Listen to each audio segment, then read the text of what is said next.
We're going to shift gears a little bit here, but so we finished up pricing for insurance companies. Hope you got some good practice in doing that and saw how that's going to work. Again, who knows how I'm going to do it on the final, but I will make it really clear. Um, One thing we'll get into when we talk about Schedule P, we're going to do something first before that, but it's important to understand this concept of an accident year. And when we see Schedule P, we'll see that. But just to set it up, this is the debate we had all the time in my job. Actuaries think in accident year terms, accountants think in fiscal year terms, and it can cause huge disagreements. Sometimes a firm's doing well this year physically, their accounting statements look good this year, not because of the business they're writing this year, but because of corrections actuaries are making to business they wrote 3 or 4 years ago. And we'll see that when we do Schedule P. But accident year talks about um, when the policy was written and when the coverage was provided. But because there's a lot of estimates and actuarial work, sometimes I make tens, hundreds of millions of dollars of adjustments. So they might have written some business in 2010, but in 2013 they get new information. They've got to correct that. And so they show maybe they correct it and have to reduce their reserves. So they show a large gain in 2015, but really it was 2010 business and they just misstated it in 2010. So we'll see that when we look at Schedule P. But accident year versus fiscal year, I think you'll be amazed. We'll look at Allstate.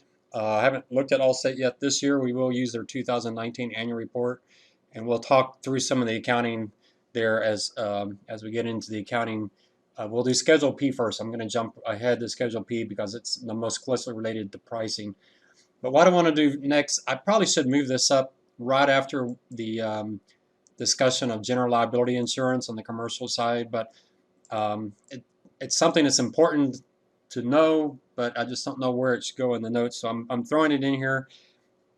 So insurance is a risk transfer type of business. So if you buy insurance, you're transferring most of the risk, but you may be retaining some. So a good example is auto insurance. You're transferring most of your risk to the insurance company, but you have a deductible. Your deductible is the amount that you retain. Well, as individuals, we think mainly about risk transfer because our deductibles are not that large. I mean, they can be. So in California, the deductibles for earthquake insurance can be huge, tens of thousands of dollars. But most of us for auto insurance, we're looking at deductibles of $100, $500, $1,000. So if our car crashes and there's $20,000 in damage, we'll pay $1,000 of it, and the insurance company pays $19,000 of it. So it's mainly transfer. Well, when you look on the commercial side, it's not quite that straightforward. Some insurance is mostly transfer. Some are somewhat of a balance between the two, and there is insurance that's almost entirely retention. You might ask, why in the world would you do that? And we'll talk about that, what the IRS causes strange behavior. But guaranteed cost insurance, that's the type most of us think about with insurance. The insurer agrees to reimburse losses in exchange for a premium. The premium's fixed when the contract's signed. The premium's based on the insurer's estimates of losses based on past experience with other insureds. So it's essentially based on a class of insureds, not on you individually, but on a class of insureds, which is important for the guaranteed cost aspect of it. So what that means is your rates will go up or down based on the class of insureds. Now, if you have a lot of accidents, you can change classes. We talked about that when we talked about credit. You know, lines, people's credit history and credit scores and how that affects insurance. So, there's things that we talk about driver history, and if you get a ticket and those kind of things, you can change classes. But as long as you stay in the same class, your premium will go up or down with that entire class. So if that entire class has extra accidents, your premium will be higher next year, whether you had an accident or not. So this is individual insurance, guaranteed cost insurance. On the health insurance side, as you age, your health insurance prices will go up, but it will be based on the class that you are in. And so you're guaranteed to get that class of insurance. They're not going to say, wow, we just don't like you anymore. We're going to charge you a whole lot more. Remember when we talk about credit scores that insurance companies can only charge a class of individuals more for insurance. First, if it's legal, it can't be discriminatory against race, religion, ethnicity, but they have to prove it with the statistics, and you prove it by putting people in the classes of insureds. The next time is a type of experience rated plans. So experience rated, whereas guaranteed costs is focused on the class of the insureds, experience rated provides some of the premium is based on the actual experience of the insured themselves. The insured's own past experience directly affects the premium. Now you might say, well, that's what my auto insurance is like, because if I have an accident, my premiums go up. But that's really not what that is. When you have an accident, you actually change to another class of insureds. So you might be in a class of insureds of people who've never had an accident, and then you have an accident and you have a speeding ticket. Well, now you move into the class of insureds of people who have had an accident or people who've had a speeding ticket. That's not what we're talking about here. Here we're saying they look at your actual experience and they base their premium on that, which means in this type of insurance where there's really no individual insurance that's in this category, in this class, in this type of insurance, the insured has some control, because if they practice good risk controls, they can reduce their experience, they can reduce their claims, and as such, they reduce their own premiums. How much impact there is depends on this concept of credibility. Credibility is the degree to which the premiums are reflective of the past experience versus the percent that's based on the class. So if your credibility is 20%, 20% of your premium is based on your own experience, and 80% is based on the class of insureds. If the insured has a large number of exposures, so like General Motors buying workers' comp, then they may have almost 100% credibility. The higher the credibility, the means the more retention there is, because you're essentially paying for your own experience. So as I mentioned, an increase in your premiums after auto accident is not experience rated. It's that you change classes. You went into another class. I remember going to USA's annual member meeting, and there's one question they get every single time. There's some father who's upset. His teenage son had an accident and his premium shot up, and he's arguing, you're just, you pay me $8,000 to pay a claim, and now you're hiking up my premiums because you want to get your $8,000 back. And the actuaries are trying to explain to him, no, your son had an accident. He's now in a more dangerous class. His premium, we can't charge you more just because your son had an accident. We have to actually prove to the state that teenage kids who have accidents are actually more dangerous than teenage drivers who don't have accidents. But they don't buy the argument. They think we were just trying to get our money back. So an increase in premium after an auto accident is not experience rated. It is definitely changing the class of insured. Insurance companies, with a snapshot, does this increase your credibility or move you into a different group? Any type of telemetrics. I can't remember exactly where I got snapshot from, but any telemetrics could be argued that you're getting a little bit of your own experience, possibly. But I would still think they're using telemetrics to determine which class of insurer that you are, because we just don't drive enough as individuals for them to specifically say, we're going to give you your own premium. If you remember back to the credit scores, when you take all the different categories together, I forget how many millions of classes there are. So there are some classes that get fairly specific, but still you're looking at statistics because you need enough statistics with enough drivers, enough miles to be able to have some confidence in the pricing. So experience rated is mainly for commercial insurance. Retrospectively rated plans is very similar to experience rated. The premiums based on the current policy. It's the current policy year, but the premium is not known until the end of the year. So the premium, they'll look at your claims, and at the end of the year, they will adjust your claims based on what losses you had. Now you might say, well, that sounds like 100% retention, but actually there's a max and a min. So the max might be $5,000 and the min might be $3,000. They can change their premium between $3,000 and $5,000 depending on what losses you have. or maybe there's a max 5,000, so you might have a stop loss at the top. So up to $5,000, you're essentially retaining all the risk, because if you have $1,000, $2,000, $3,000 in claims, they're going to charge you exactly that. Once you hit 5,000, then retention becomes 100% retention, becomes 100% insured. So within the range, it's all retention. Outside of the range, it's risk transfer. So the size of the premium range that tells you how much retention and how much actual transfer there is. And so you have a loss, you have a kind of a max loss that you have to do. All right, so I'm going to skip the paid loss retro. I don't think that's that important. Then there's some that are a little bit balanced, and again, there's really not a huge difference between retrospectively rated plans and administrative service only plans. But this tends to be larger amounts are retained and less is transferred. But administrative only plans, all they do is they process claims, and you get the bargaining power of the administrative service. It's something like workers' comp, maybe for GM. GM actually insures themselves, but they hire a firm to handle all the claims. It eliminates their need for a staff. Most of them, again, have a stop loss. So that's what makes it so similar to retrospectively rated plans. There's a stop loss. So if you go above the stop loss, you're essentially transferring some of the risk. So it helps you. Since you're retaining a risk, you have an incentive for risk control and loss control, but also the administrative service company, they're going to help you with that loss control. And I definitely saw this at USAA working on the workers' comp side. Very common there. These firms are so good at what they do that even if you're going to retain almost all of the risk, you're just going to pay your claims to your employees, you still like having them there because it eliminates some staff, but also you get their expertise.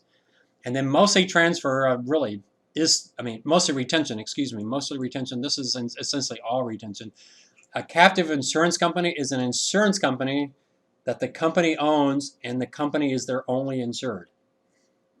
So USAA actually did this for some of the catastrophe risk pools that the federal government set up. But you essentially, General Motors could do this. They could buy an insurance company, and the insurance company only does workers' comp, and General Motors buys workers' comp insurance from the subsidiary that they own, and General Motors is their only customer. So you might say, why in the world would you do that? You're retaining all of this. Well, the reason firms do that is federal tax treatment. We talked a little bit about that earlier when we talked about why corporations, or should corporations buy insurance, and taxes was one of the reasons why they do buy insurance. Insurance companies get to spread losses out over time in the way they set up reserves. Non-insurance companies don't. They only get tax deductions when the loss happens. So if you use a captive, you get earlier tax deduction, you get to spread it out, and it works better. There are some issues when you have a captive. You have premium taxes, and they can be pretty substantial. So if this is a captive and you're self-insuring, the last thing you want to do is pay premium taxes. That's just a loss. So a lot of these firms are offshore to avoid the premium taxes. They tend to be in the Bermudas or Cayman Islands. Captives may have to be in the assigned risk pools. We talked about that with auto insurance, where companies are assigned those risky drivers no one else wants. So they tend to be offshore in countries like Bermuda. But so anytime you see a captive, it's almost always driven by tax law. Not only that, but the federal government after 9/11, they set up a special scheme just for terrorism risk, which a lot of firms did mainly for the tax benefit. There was actually some federal coverage there, so the federal government was actually coming in and providing some coverage, but very, very high level. I don't know if they ever had any payouts from that, because we haven't had a major terrorist attack in the U.S. since then. But there was the government actually encouraging these captives to be set up. So that's a captive insurance company. You can't do this as an individual, and it wouldn't make a lot of sense. But large companies, it can make a lot of sense from a tax standpoint. And then finite risk plans. This is really not insurance or risk transfer at all. Essentially what it is a line of credit. It's a place you can borrow money if certain specific activities happen, certain losses.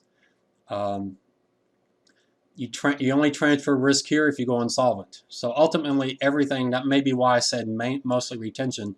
Ultimately, everything is transferred, because if a firm goes out of business, everything's transferred to the bondholders and employees and vendors. But this is, a firm can borrow money. It's a liquidity management thing where you have an arrangement with a bank that they say, yes, we will loan you money if certain things happen. The bank may have some out that if the firm is really weak, something really financially horrible has happened, the bank may be able to wiggle out, but they usually do pay through this, pay for this. So it's really more liquidity management than it is actually risk transfer anyway. But yeah, like I said, everything ultimately is transferred once you go out of business. And we might see some of that here with some firms that are struggling, Best Buy, JCPenney, Sears, obviously. All right, so now we're going to get into part. This is not my favorite part, but I actually think it's really important. So I encourage you, stay engaged. If you're an actuary, you need to know the accounting of insurance. It's really quite unusual. If you're a finance major and you're going to interview with the insurance company, I'm going to show you some stuff that would give you a huge advantage over other candidates. But what we're going to do is we're going to flip down a few pages. Let's see if I can find this. It's pretty far down. So, and I want to jump over to Schedule P. So it's far down in the notes. I'm not going to actually go to the notes part of the Schedule P, but I just want to let you know we're jumping ahead to Schedule P. The reason I'm doing Schedule P now is because of the close tie to what we just did with pricing. So let me show you what we're going to do with the accounting part. This is Allstate. So if you go to Allstate's webpage, just allstate.com, at the very bottom they have Investor Relations. When you click on Investor Relations, it brings up all the financial statements, and we're going to use the statutory filings. So if you click on the statutory filings, it brings up information, and so we're going to use AIC, that's Allstate Insurance Company. ALIC is Allstate Life Insurance Company, and since this is property and casualty, not life, we're doing AIC. When you click on that, it brings up their annual report. The annual report is 686 pages long, so don't click the print button. We're going to walk through this. I'm going to tell you specifically which pages to look at. I'll try, if I can, to create a file that just has the pages we're looking at, so you don't have to flip it. It's really hard. You notice I'm on page 197, but page 197 is numbered page 33, and that's because there's a lot of extra pages that they add, especially on Schedule D is the investment part, where they list all the investments that they own and every transaction that they've done. So there's a lot of pages that are, page 20.1, 20.2, 20.3. I'll show you some of those just because I think they're somewhat interesting, that there's just so much data there. But I'm encouraging you to look for the statutory statement. You will be amazed what information is in the statutory statement of these companies. If you're interviewing with a company, you have at your fingertips some amazing information. I'm going to show you the main places to go. There's some places where it's 30, 40, 50 pages of absolute minute details, and you probably have to just skim through that looking for important stuff, because 90% of it's probably not that important, but there is some great stuff there. So we're going to do Schedule P. You're going to look at Schedule P and just see it's just all actuary. I had a consulting project where they wanted to build a stochastic model for a P&C company, and so I needed to build the forecast and build it in such a way that they could run stochastic models against it. And the only way I could figure out how to do a forecast model for a property and casualty company was to actually build a Schedule B. And I wish I could show you that forecast, but I don't know what I did with it. I did this project many, many years ago. They paid me for 1 week of work, and I sent them the file, and they loved it. It was great. But I had to build Schedule P in there. The actuary who was running their model was not a P&C actuary, he's a life actuary. And so I was actually able to teach him quite a bit of stuff. Even though I'm not an actuary, I was able to work through these schedules and give him what he needed. So I think it's very important. We're going to look at part 1, but we're going to focus on part 2. And on, let's see, part 2, and boy, where's the rest of it? Well, I'll find it. There's, oh yeah, I'm sorry, part 2 and part 3. Here it is. So we're going to focus on part 2 and part 3. We'll get into this the next 2 sessions. There are some exam questions I asked that most students don't have any trouble with, but if I show them to you right now, you'd be pretty confused by them. Once we walk through them, I think you're going to find they're not that difficult. So next session, we'll get through Schedule P, my favorite part. Actually, even though I don't love talking about accounting, I do love talking about Schedule B. All right, so I'll stop it here.